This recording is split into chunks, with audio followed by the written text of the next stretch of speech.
Masumbuko? Naam. Hebu karibu tuelezee umejipangaje kwa mwaka huu? Maandalizi ni makubwa sana, lakini kuna vitu ambavyo vinaendelea ambapo watu wanakuwa wanakiuliza sana kwamba mzee, mbona tukuoni Nzega Togo? Sema nipo maji moto nimetulia kule nafuatilia hasuni za muziki. Kifupi nipo nimejipanga sana kwa ajili ya kazi zangu. Nadhani kwa kazi baadhi wanazijua.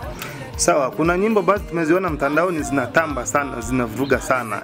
Mtupe upeo kuhusu hizo nyimbo. Hizi nyimbo ni namna ya kuangalia idea. Unajua idea iliyotumika, kwa mfano kama nyimbo hiyo ya kusema ayo mama nalizika na maisha gani. Yaani nilijaribu kutafakari kwamba melody tunajaribu kuzingania sana zile na tengeza ubunifu na kujaribu kuwa balance watu. Ukisema kwamba analizika, mtu yote anaweza akalizika na maisha yake. Hata kama atakuwa mlemavu atalizika na wewe ulemavu wake. Kuwa tajiri basi atalizika na wewe utajiri wake. Ukiwa na yani hivyo. Kwa hiyo nyimbo umepokea, nyimbo umeiona, tegemeni kuna magoma anakuja. Bana kuna dude moja likaitwa Zaina. Sawa. Niko na mimi na Machia. Mzee Trump. Unawaambia nini mashabiki zako sasa hivi? Naambia mashabiki zangu wategemee vitu vikubwa na support yao, na waomba sana support yao.